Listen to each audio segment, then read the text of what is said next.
let's bring in our panel, senior White House correspondent Kelly Wright and Simone Ledeen, who is the executive director of Maven Defense Solution and a former deputy assistant secretary of defense for the Middle East. Welcome to both of you. Kelly, to you first.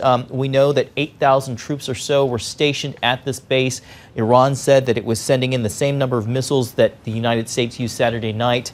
So what are we learning more about these attacks against American forces, and how is the White House, specifically the president, responding? Interesting question, John. The president was meeting with his national security team here at the White House shortly after those missiles started hitting. There were about 6 intercontinental ballistic missiles that were fired from Iran into Qatar at the Al Udeid air base. And we understand that as a result of that the United States was already prepared. Qatar had received stern warnings for them to bunker down and be prepared, as well as other bases throughout the Middle East. As far as retaliatory strikes from the United States, there are none. The president remains firm and committed to brokering a peace deal. This retaliatory measure was expected, and there were no casualties or injuries to any forces on the ground. Fortunately, no casualties to report. Simone, as Kelly just stated, the White House was anticipating some type of retaliatory strike. The Department of Homeland Security is also warning of potential attacks right here on the homeland in the United States. How real of a threat is that, and how quickly could we see something develop? When you're looking at something like this, it's important to assess not just the ability to conduct attacks inside the homeland, but also the desire, the will to do that. And there's a large body of evidence and work out there that talks about the very real sleeper cells that we do have in this country. And unfortunately, the last 4 years of the Biden administration also resulted in a lot of foreigners coming into this country that we don't know who they all are necessarily. So there is certainly a risk of some of them, being part of these sleeper cells and wanting to conduct attacks, being able to conduct these attacks.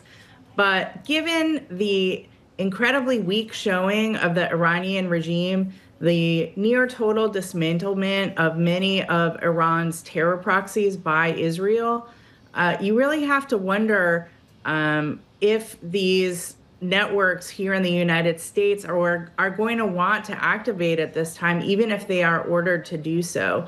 I would also say that there's been so much attention on the communications and different, different signals that Iran is sending. And so I think that when a warning like this comes out, I do believe it's because there is some material information behind it. Otherwise, there wouldn't be a warning. So I would certainly take it seriously. But Iran, the regime, is really at a crossroads right now. President Trump, I'm sure, will still accept, a road to peace, still wants an end to hostilities. But with Iran, if Iran continues to take actions, this retaliatory action, perhaps not the most effective, and maybe it was meant to be not effective. So perhaps, we can move forward and a new day of peace can dawn. Not that I am completely not that I believe it, but it's possible. It's possible. Kelly, speaking of moving on in a new day, on the topic of regime change, today we heard from the exiled Reza Pahlavi, the exiled son of the Iran's last Shah. He basically said that Khamenei should step down and help lead a peaceful transition if that current regime does fall. Is this something that the White House is taking seriously, and could we see the U.S. potentially quietly support opposition leadership without officially endorsing a change? Well, the president has made it clear on Truth Social that regime change is an incorrect political word. It's not politically correct. At the same time, however, he does see the possibility of a MAGA-type action taking place in Iran, where people would make Iran great again. He has not addressed what the Reza Pahlavi has talked about, but the White House is considering everything in terms of trying to get people back to the table, negotiate a peace, and possibly have some sort of change from within the regime. All right, Kelly Wright and Simone Ledeen, thank you so much for your time and your insights this evening on this very important and developing story.